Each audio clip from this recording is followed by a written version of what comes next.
Without a healthy mind, being truly happy and at peace is hard. The good news is therapy works. But what is therapy exactly? It's whatever you want it to be. Maybe you're not feeling motivated right now and would like some tools to help, or maybe you're feeling insecure in relationships or at work, not dealing well with stress. Whatever you need, it's time to stop being ashamed of normal human struggles and start feeling better, because you deserve to be happy. And now you don't have to worry about finding an in-person therapist near you to help. BetterHelp is customized online therapy that offers video, phone, and even live chat sessions with your therapist, so you don't have to see anyone on camera if you don't want to. It's much more affordable than in-person therapy, and you can start communicating with your therapist in under 48 hours.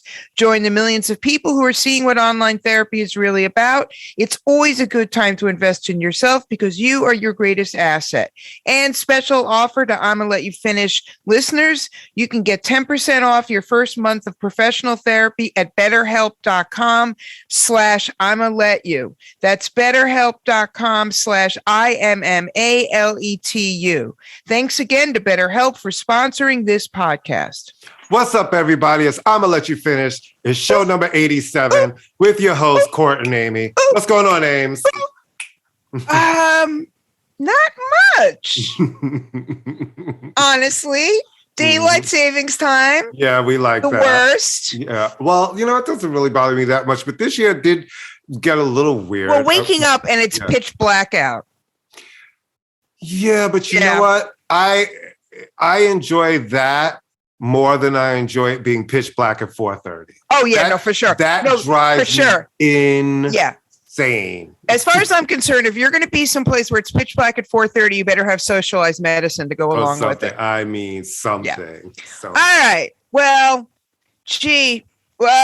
there were some more awards. Is it award season or something? Yeah, well, it's still award season. And so I think there was like a Critics' Choice and there was a BAFTA where basically... That's British. That's British Association of Film and Television. Yeah, they're their equivalent of the Oscars, where Will Smith won. I guess, and Jessica Chastain won, who basically now are running, seemingly the front runners for the Oscars. I was going to say, they've been winning everything. The Eyes of Tammy Faye. It's Eyes of Tammy Faye, right? Or the Tammy Faye. Mm-hmm. It got terrible reviews, but I guess she's the highlight of it. She's really good in it. I didn't love the movie, but she was really good in it. And I heard the same thing about King Richard. It's not a great movie, but he's great in it. And Arjanu is great in it. That's what I heard. I was bored, but I love that their story is being told. I didn't really love it, but I thought his performance was really good. All right. Listen, and things happen. And then other people won stuff, and then Jane Champion offended the people of the world. A lot of Black women again. Can I just say, she made a comment from the stage saying, Venus in doing her introduction, I guess she was introducing her film, You're the Dog. I guess she made it a Power of the Dog. Power of the Dog, saying that I guess, the one thing Venus and Serena didn't have to do is compete with men like she does or something. And people just took offense to it. And, it's once again, it's like, why? What was the point? It wasn't a funny joke. It wasn't a cute quip. What is the point? What was the point? I just think people are sometimes tone deaf and yes. I don't know the woman. She's a great director. She will probably win the Oscar, which would be fantastic for women. She's been maybe when Sam Elliott is fucking trashing your movie for Sam Elliott, who seems to forget that these are not actual cowboys in her movie. They're actors playing cowboys. But right. It was an insensitive, stupid thing to say. She quickly recovered. I don't know the woman. It was a stupid thing to say. Did she quickly recover? Because Black people aren't finding it a quick recovery. We're just finding it. No, I mean, she recovered in sense that she apologized. Yes. But it's like, again, I'm not even going to go down this topic. I'm not even going to go down this topic because I'm so tired of beating this horse of unnecessary microaggressions. Anyway, then speaking of unnecessary, we finally have come to some sort of conclusion after 3 years of the Jussie Smollett situation. And here are my thoughts on this. I believe in supporting everybody. I'm one of those people who, as a Black person and as a Black gay person, has understood and had to navigate a lot of shit in my 54 and a half years on this planet. I did not want him to go to jail. I wanted him to get a huge fine, and I wanted him to get probation. But the whole Free Jussie movement and acting like Jussie is innocent, it's like, okay, well, I don't know what happened that night. None of us actually know what happened that night. And we keep hearing. I think we kind of do know. We know different versions, right? But here is the thing. Here is my thing that I'm saying to Black people, as we all always want to, we want to support our people and we want to get behind the movement. But we can't do this also without asking questions. He had a witness. He had a witness who was staying in his apartment, who filmed him, and supposedly is the person who called the police.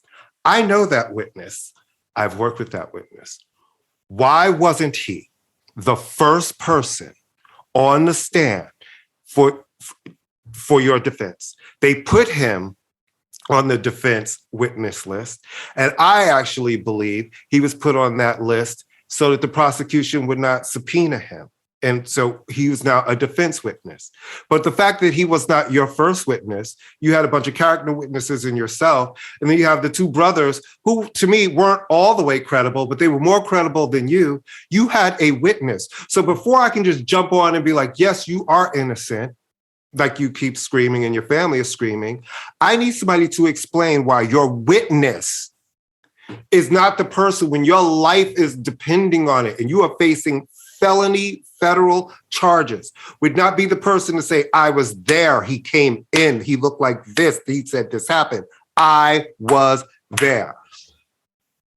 You can scream and make a lot of noise, but it does not change the fact that you did not put the person who was there on the stand. Why is that? He spoke to People magazine, but he's not on the stand talking about what he saw. You guys should have the same story. It should not be any different. So I cannot jump on a bandwagon until I hear from, under oath on the stand, when you're fighting for your freedom, from the person who was in the room when you walked in. And I also always questioned, this is just me, why did you still have your sandwich? Because what? He went out for a sandwich. And when he came back in the building, he still had to say, no, here's my question with that. And this is just from thinking street stuff, right? If you're jumped by two people that are strangers and they're saying racist stuff, and remember in the beginning, it's like liquid is thrown on you, that you don't know what the liquid is. And they're calling you names and racist slurs and MAGA. I think that anything that was in your hand, you would be fighting for your life. Second thing that I've always wondered is, if a liquid is thrown on you and you are not sure what it is, it could be something mixed with water. You don't know what it is. Wouldn't you go to the doctor to make sure you have not been poisoned by something? Or have the clothes examples? I mean, I just have questions. And then, because it just got, this story had everything. Cocaine, right. Well, that's why he found bathhouses. It had everything in it. Yeah. Look, the thing is, jail is supposed to be for rehabilitation. One has to assume he will never do this again. I think he should be fine. It is not that much time. He's probably going to get out within 2 months. I don't know. They seem to hate him in Chicago. But I think they'll keep him the entire time. All right. Well, the point being is that what he did, and keeping in mind, we know the Chicago Police Department is very bad, but what he did is now the next time something really happens to somebody, people are going to think it's bullshit. And that's my issue. So I think, I'm not, jail time, I don't know, but he should definitely be fined within an inch of his life. Yeah, I don't believe that people are going to not believe somebody because of what he did. You know what I mean? This whole situation is one situation that's very odd that happened years ago, but It's just, I and he scratch also my was head. not, he was not, he never apologized. If he, I mean, and then Well, he I feels just, like he didn't do anything wrong. He's saying he's innocent. right. But, Right. at some point you have to kind of say, all right, but yes, this, that, and the other. And I just feel, look, honestly, please don't take, he's a rich, famous guy. His life will be fine. Yeah, I don't really care. Yeah. But all right. I mean? So he's I don't a rich. really care. I just say people need to, we can't just jump. We have to ask some questions. And I think it's very fair to have those answers. If you want me to stand behind you and be like, he is free and answer these questions. Why didn't your witness stand up and say, I was a witness. I was the first person he saw. Anyway, okay, what's next? Yeah. All right. Should we talk about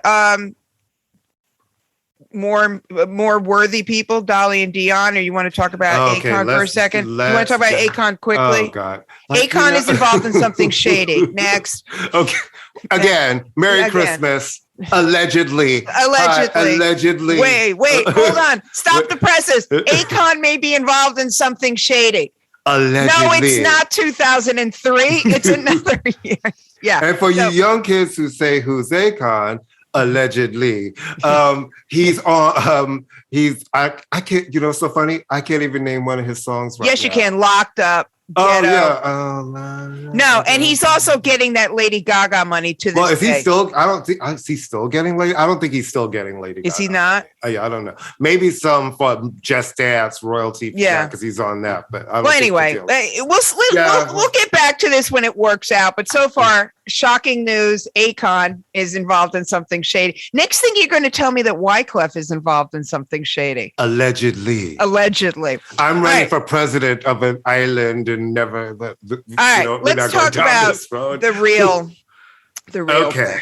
All right, kids. So, as you know, because we talk about it a lot, the Rock and Roll Hall of Fame is the ballots are due in about a month and a half, and the Rock and Roll Hall of Fame admittedly has had a problem with putting women in the Rock and Roll Hall of Fame, putting Black women in the Rock and Roll Hall of Fame. So this year, among the many nominees was Dionne Warwick, her second time, and Dolly Parton, her first time. Dionne Warwick, I'll handle. I'm the one that I don't really care about. Please don't take. No, but it's not about caring. I think it's just about them both coming the same time with the same sort of energy about it. Right. Well, Dionne Warwick basically, and was on Watch What Happens Live. And was kind of like, I don't give a damn about the Rock and Roll Hall of Fame. But then she started going into and I'm not really rock and roll anyway, and I don't even this and that. All right. And she said back in the day when it first started, before it was on TV and it was great, it was rock and rollers and rock bands that got in there, and I'm not rock and roll, and I don't. And she's actually incorrect about that, and then she said that I feel like it should be, then they should change the name maybe to the Music Hall of Fame if they're going to just, Right. So she basically played into the hands of every overweight white man living in his mother's basement who every year screams, "It's not rock." All right. So Dionne says what she's going to do. Between you and me and the lamppost, I think Dionne was a long shot to get in this year. Right. The next day, though, Dolly Parton, who pretty much everybody sort of thought that she was going to get in, issues a statement ostensibly saying that, like, this is a great honor. Thank you so much. But I would like to take my name out of contention. Dionne never said she wanted to take her name out of contention. She just said, I don't give a fuck about it. Right.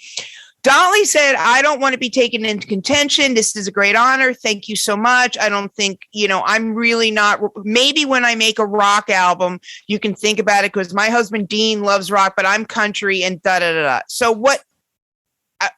Let's add a little bit because, she does have a history of not liking to be honored in certain ways, right? They wanted to build a statue to her. She nixed that. She turned down the Presidential Medal of Freedom twice. So there is a history of her with certain things being a little modest and not wanting that kind of attention. So when I heard that, I'm like, well, maybe she feels like the Country Music Hall of Fame where she's at and the Grand Ole Opry Hall of Fame where she's at are the things that really mean something to her roots, and the Songwriter Hall of Fame, right? Which is really her songwriting craft. Maybe when she hits Rock and Roll Hall of Fame, she's like, I don't fit in that category in her mind and her perception of how she sees herself. Well, here's what I'll say about that. First off, she does fit. Secondly, as Holly said on our show 2 weeks ago, rock and roll is not just a thing unto itself. Rock and roll is an amalgam of country, of R&B, of soul, of the blues. The earliest rock performers were country music musicians. I mean, you know, Elvis came out of country. Johnny Cash, who was in the Rock and Roll Hall of Fame, came out of country. So the thing, and nobody, look, we don't know what's in her mind. I think she's going to get voted in, and I think if she gets voted in, I think she will appear. She will absolutely appear. She is not, you know, like Marlon Brando turning down the Oscar. She's not going to send a Native American down the aisle to pick up the award for her. Right. But what bothers me, and we've talked about this, is once again you have somebody, and especially a woman, but you have somebody who is from a not typical idea of what rock is, saying, "Oh, but I'm not really rock," and it's like, why are you buying into this lie? Right. Why are you buying into this? Like Lionel Richie is okay. Well, why can't Lionel Richie get religion? And I don't remember Dionne having that energy when Whitney was inducted in. Right, exactly. I mean? Yeah. So that's what bothers me. I can't. And actually, wasn't Aretha inducted in the first year? I think the second year. Yeah. No, it goes back. I mean, we always talk about this. If you're going to go by a rock and roll purity test, a guy with a guitar or a woman guitar in a band, then all of Motown gets kicked out. Right. All of them. Right. Every last one of them. Nina Simone gets kicked out. Right.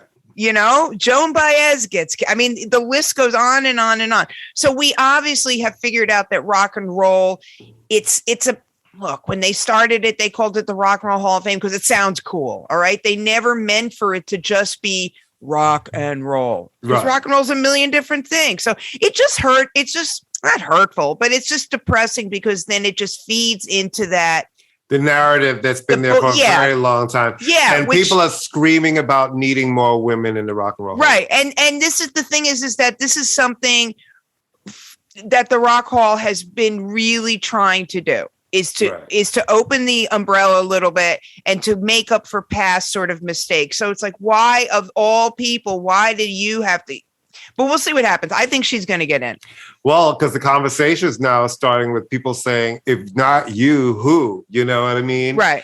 And I do think, you know, I said this to you offline, you know, hopefully this gives a more of a chance for Pat, because even though she doesn't really talk about it much, but if like you have two different women, one is saying, I don't care, and one is saying, I don't think I should be here.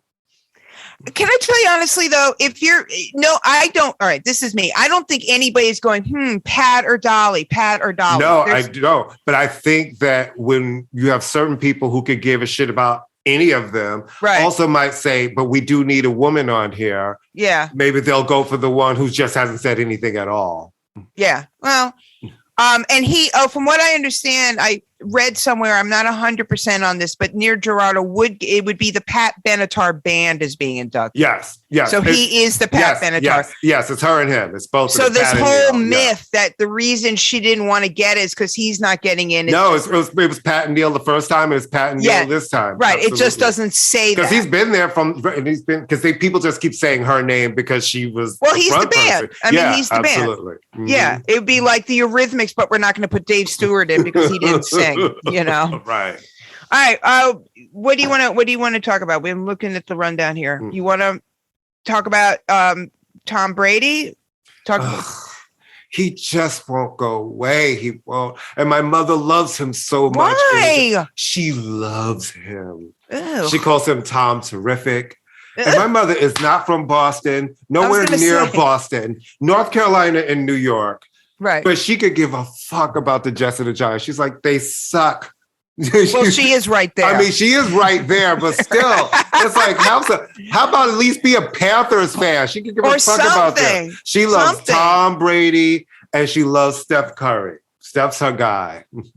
Well, Steph Curry's still around. Yeah, I mean, Tom Brady to me is just like, come on, it's like a share farewell tour. I mean, right. It's like, I saw Cher on her farewell tour, 3 different tours. Wait, what's that whole thing? How can I miss you when you won't go away? Right.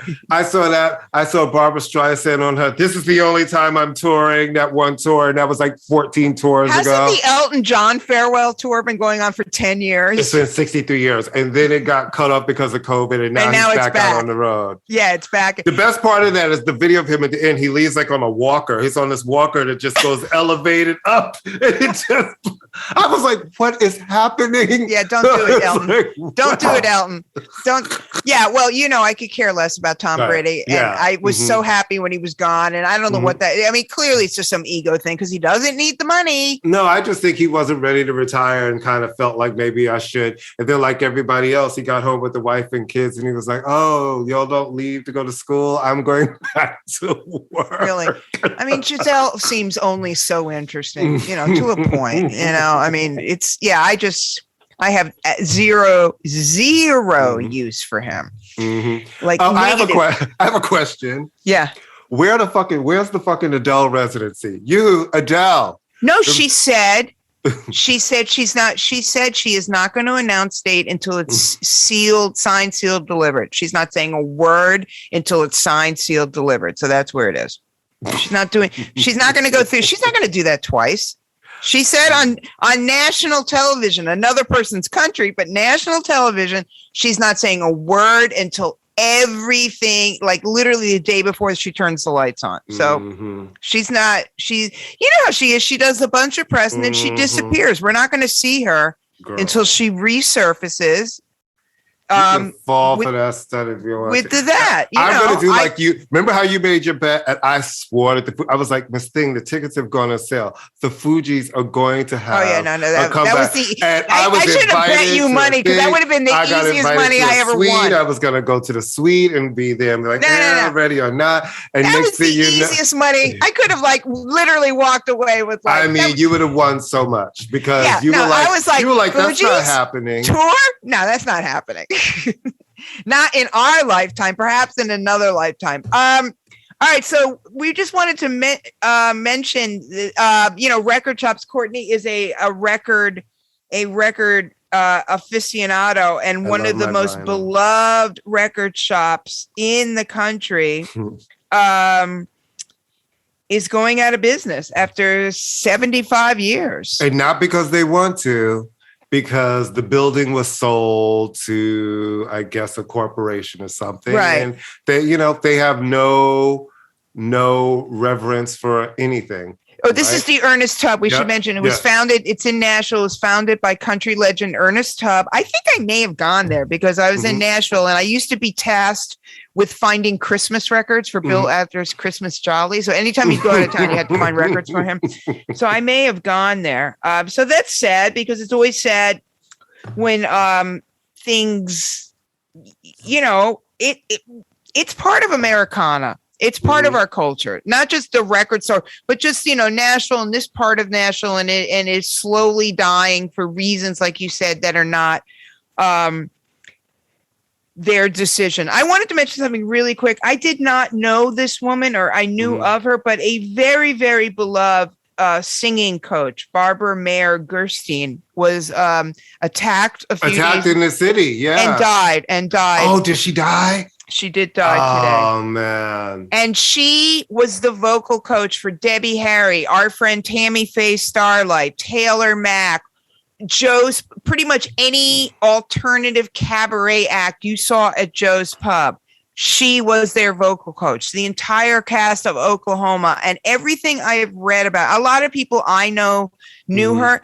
Everything I've read about her, this woman just sounded like the most wonderful human being in the world. And it's tragic. This woman, and you see her on video, it looks like she's a younger woman, just walked up and pushed her. And just pushed her, didn't even say anything, just pushed her to the ground and kept walking. Yeah, it's just, condolences to anyone listening to the show whose lives were touched by her. A lot of people we know, I'm sure Bill Coleman, I know Brian probably knows her, because she worked with everybody. She was on stage with Taylor Mack. She performed in his concerts and shows. So very sad because she just seemed like a very lovely woman.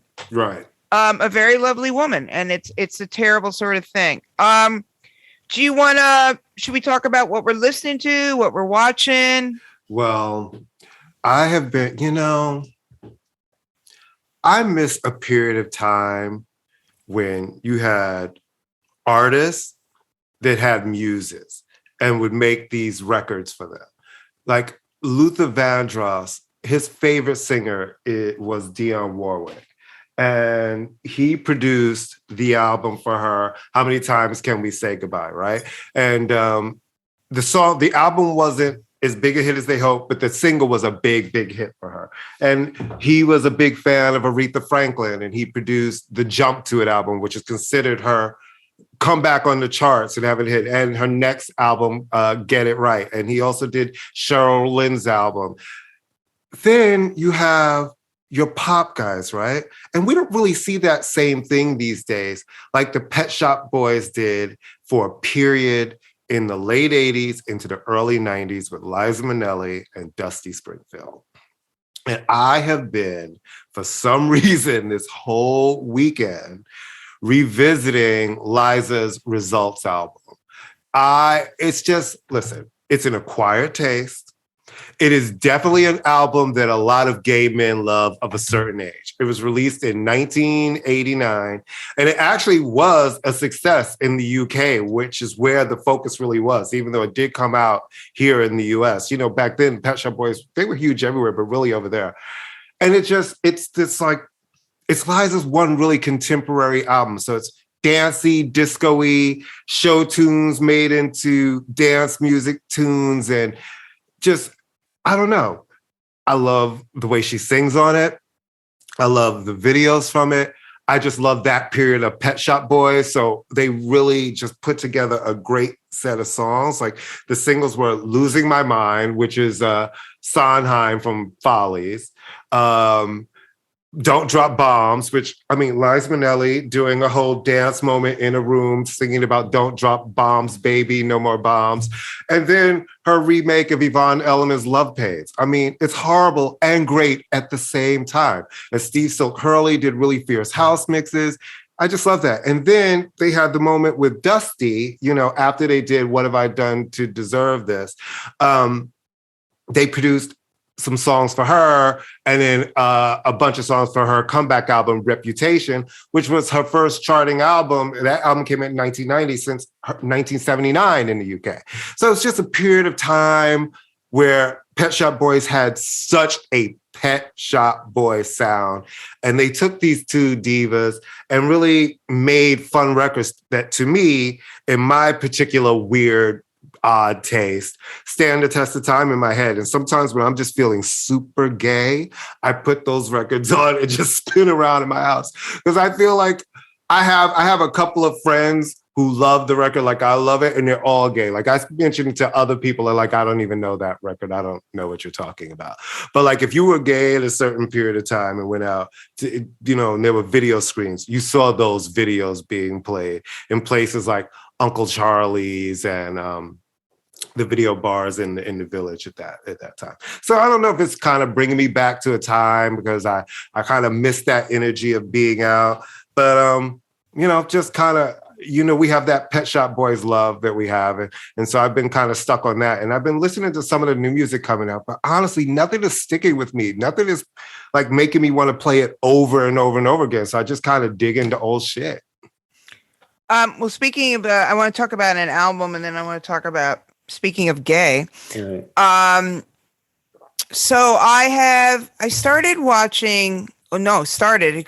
finished watching the Warhol Diaries, which is a mini series on Netflix. And at first I was nervous because it's produced by Ryan Murphy.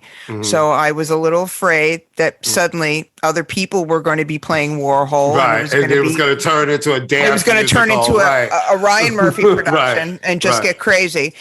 But so the premise of the show, of the series, it's a documentary. The premise of the documentary is that it's six episodes, and it is drawn exclusively from the Andy Warhol diaries, which were published several years ago posthumously, which were thoughts that he transcribed to a personal secretary, and she would write them down verbatim and then do some tweaking and editing before they were published. But these are like his innermost thoughts. So this is not the Andy Warhol philosophies necessarily. This is literally, today I went to the store and I picked up some plums. Plums are, I mean, it's the most banal stuff. But I had the Andy Warhol. I bought that when it came out. It's also basically a look into him as a person, because there is a perception of Andy Warhol, which may or may not be correct, that he was almost like this machine, that he was an android, that he was asexual. And this focuses a lot on the fact that he was a gay man.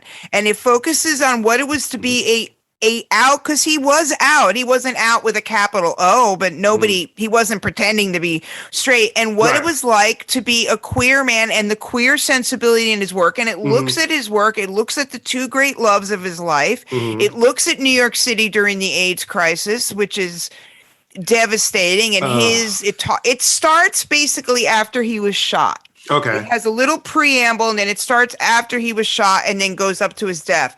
There's at least an episode and a half is about his professional relationship with Jean-Michel Basquiat. And that's very illuminating too, because Basquiat is another person who tends to be drawn in this halo of genius. And he's a human being. He was a human being. We all know tons of people who knew him, who loved him, but we'll also tell you stories. All of the real These are people. Shit. Right. So it's really, really well done. The voice of Warhol is actually AI. So it is his words. There's no dramatization. There's no one acting like Warhol. They have incredible footage because it's all authorized by the estate, by the stuff. So it's not, and it was really moving because, again, here's somebody, we know so much about Andy Warhol, and you think, how much more do I need to know about him? And then you're like, wow, this is interesting. And it's a really good look at the stuff on the New York art scene, the downtown art scene in the 80s is really illuminating, because there were a lot of people who are like, wow, Andy Warhol has anointed us. And then a lot of people are like, wow, Andy Warhol is stealing everything from us. Right. So it's interesting. It was really, so I recommend that. And our friend Dan Charnas has written this great book called Dilla Time about the late Jay Dilla. Did you finally finish it? No, let's not go crazy. I'm halfway there. I've been reading John Lurie's memoir, which is fascinating. But anyway, and it got me, we've talked about this. I'm always like, why? What was it about this guy? What was it? Because you hear his name, he's considered to be like the Beethoven of hip-hop. He's revered. Yeah, he's really, really revered. And I know his production. And then I listened, and I'm embarrassed to say this, but I'm going to say it. I cannot believe that this is the first time I've heard Donut, which was his big solo. And I put this thing on, and I was like, great God, this is perfect. So now I get it. I always sort of knew, but now I'm listening to this and it's like, this is visionary shit. And I will never, I don't use that word lightly. I had a student yesterday try to convince me that Kanye's a genius. And when I said, no, genius is thrown around a little too easily. I said, Stevie Wonder's is genius. And she said, why? Stevie because Wonder? he's blind. Ugh. And I went, no, actually that just doubles down on the genius. But anyway, so I can't tell you to go out and listen to Jay Dilla, because hopefully you already have, but I will tell you that Dan's book, Dilla Time, is really, really good. It's a great look at this man's career and what led up to the career as well. Right, so, right. All right. You got anything else? No. We're good. Yeah. We're having, it's just another manic Tuesday. We're exhausted. I mean, y'all. We're exhausted. Courtney and we're going to take a nap. So here's the deal. You know what it is. Thank you guys for rocking with us on the Pantheon Podcast Network, where there are over 70 music shows. You like music? There's a show for you there. Check us out there. Check us out on Facebook at ImmaLetYouFinish. Check us out on IG at ImmaLetYouFinish NY. Check us out on TikTok at ImmaLetYouFinish Podcast. Check us out on Twitter at Finish Ima. We still hate that name. We really do. We really do. We really fucking do. We really do. It pains me every time it comes flying out of my And every time I see it, I'm like, really? Really? Like, that's the best you could come up with? The other ones, it was like, it would be like, it was like finish 1566. I was like, no. Then I was trying to do personalized names. That's taken. You go to these accounts that no one had used in 87 years, and it had like one tweet. I hate it. It's the worst. But even if we hate it, don't you hate it? Right. So you tweet us and do all of that shit. And remember, leave a rating, leave a review, tell a friend, and we'll see you next week. Take care, guys.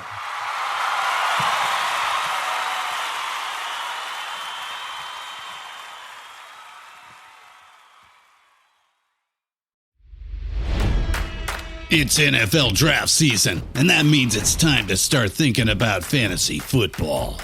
FantasyPoints.com features industry-leading experts and prognosticators using proprietary hand-charted data to help you score more fantasy points. FantasyPoints.com is the place to go for whatever kind of fantasy football you play. Whether you play fantasy football, daily fantasy sports, or do a little bit of everything, Fantasy Points has the meticulously researched content to guide you to victory.